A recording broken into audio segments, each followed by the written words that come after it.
Hi, it's Lori and welcome to another Cricut tutorial. Today I'm going to show you how to make these fun three-dimensional birthday cards using the Cricut Explore, Cricut Design Space, some ink pads, and some embossing powder. I think these are really fun and have a lot of wow factor.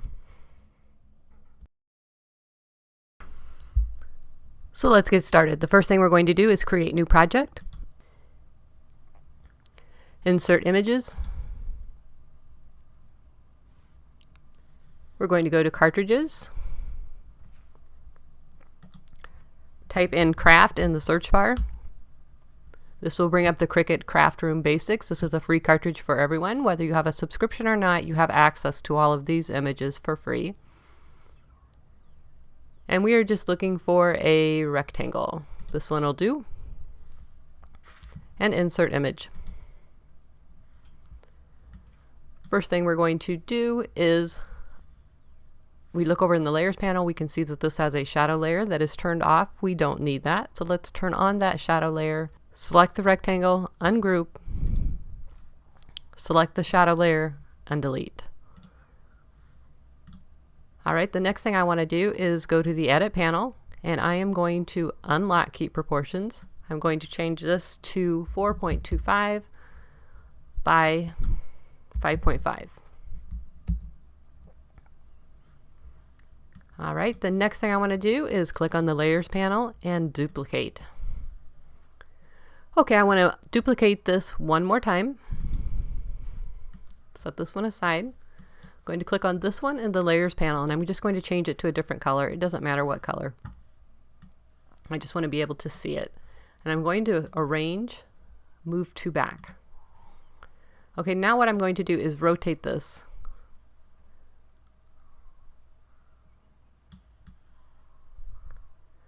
Trying to make a slice in this card base,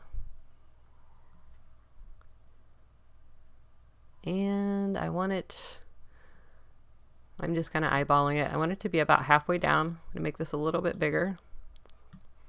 You want to make sure your ends extend over the edge of the card base, and that looks about right. If we go over in the edit panel, this has been rotated 242.9 degrees if you're trying to make yours exactly like mine.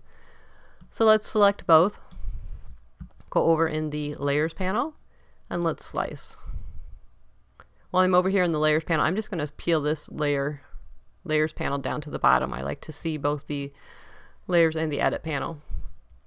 Okay, now this is sliced. We can take that piece and we can delete it. We can take this piece and delete it. So now we're left with these two pieces, and this is how our card is going to go together. All right, so the next thing we need is text. We're going to add text. We're going to type the word happy in all caps. I'm going over in the edit panel, and I'm going to change that font.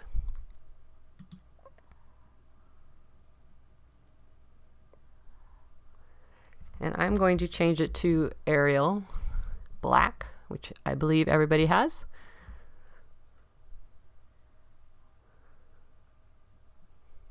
That looks pretty good.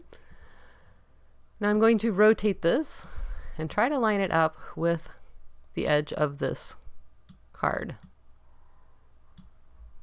I'm just kind of eyeballing it. We want to make sure that it slightly overlaps. That looks pretty good.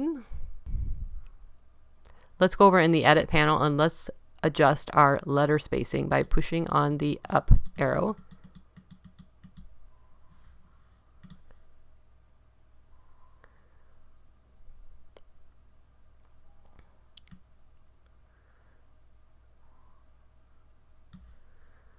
Well, maybe not that much. Pull it down a little bit.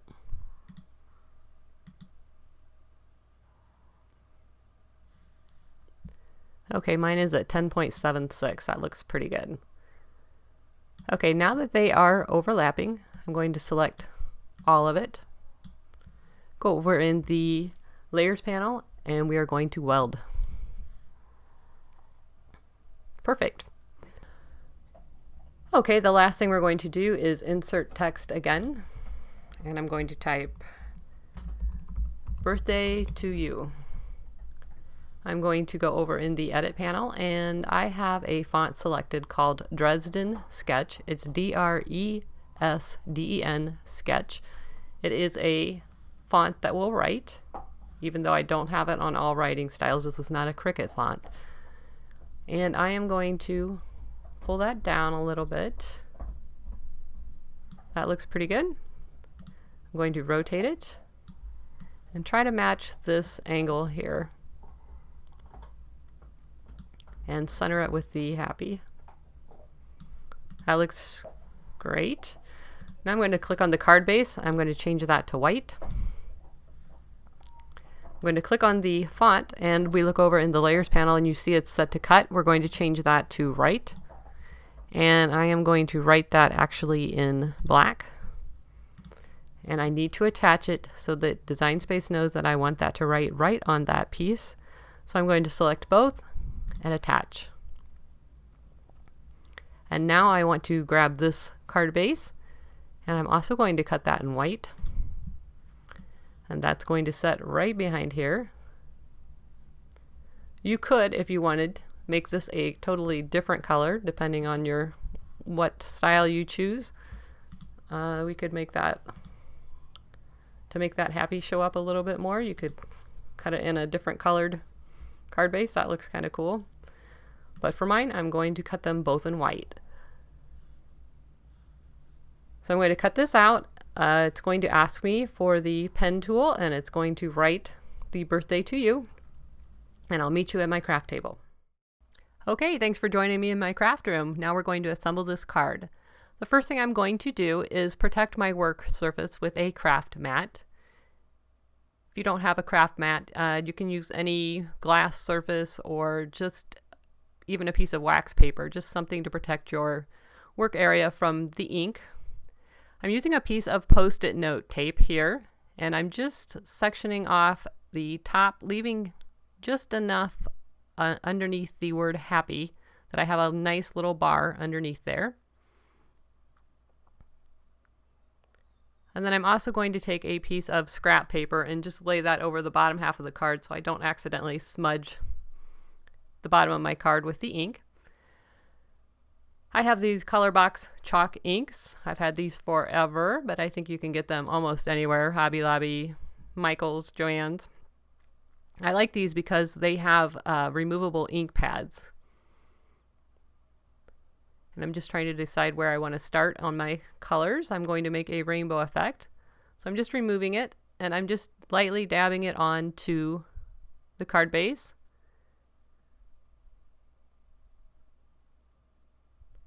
And I am gradually going to create a rainbow effect. I saw Carissa Wiley do a card very similar to this, and I liked this idea, so I thought I'd give it a try.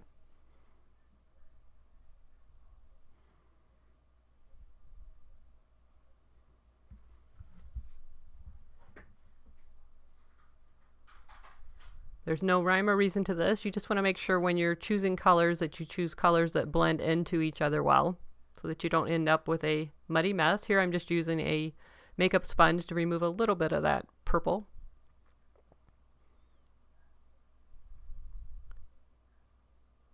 And going back over the red. You want to make sure when you're inking this that you are getting that white space below the letters. And you can see I'm going into the orange. And I'm purposely going into the next letter so that it is a gradual fade.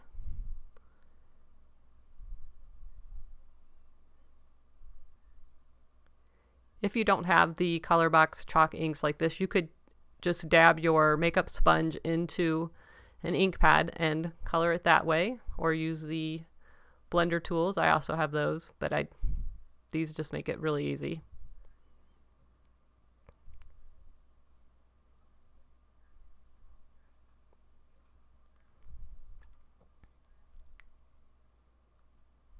And I'm just blending that out a little bit.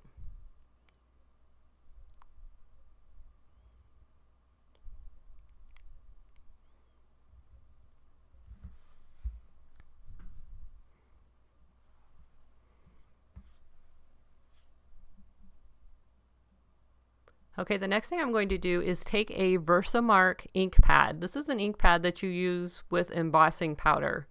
It's just like a sticky residue that it puts onto the image. It's called Versamark. You can pick this up again, Hobby Lobby, Michael's, just about anywhere. And I'm just dabbing that over the ink. I did use a dye ink, and traditionally you don't need to use the Versamark with dye inks because it's an ink that stays wet and it'll hold on to the embossing powder. But I went ahead and did this just to make sure. And now I'm just going to apply a coat of clear embossing powder. Again, you can pick this up at your local craft stores. I've put mine into a little dish just to make it easier, but it comes in a small little jar. And I'm just going to sprinkle the embossing paste or embossing powder over the image that I just inked and Versamarked. And you just sprinkle it over, it'll stick. Tap off the excess. And then you need to use a heat tool gun. Blow dryer is not going to work on this. A heat tool gun gets much hotter than a blow dryer, and you want to be careful when you're using it. But you're just going to blow the heat gun over the top of it, and you'll see the embossing powder melting, and it's creating a clear, glossy cover over the top of that image. You can see the shine there. And you just want to keep heating it until you see all the crystals melt.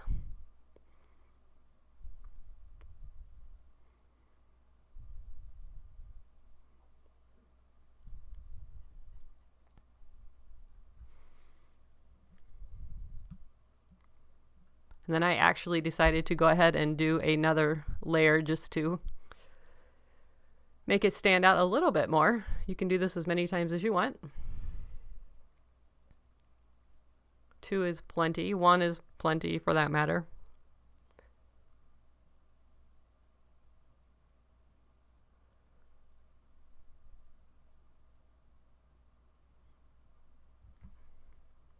I'm going to speed this up.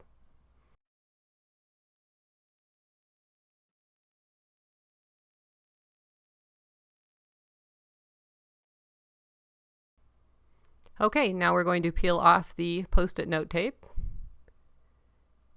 And you can see the pretty shine that adding the embossing powder adds to your die cut. And the rest of the card is very simple to put together. I have my other die cut piece. I did decide to trim this down a little bit. You could, when you make this, instead of making the 2 pieces, you could, when you trim this, instead of making the 2 pieces 4 1/4 wide, make them 4 inches wide by 5 1/2. But I just decided I wanted a little bit of the card base to show. So I just trimmed off a little bit on that edge. About 1/4 inch, I would guess.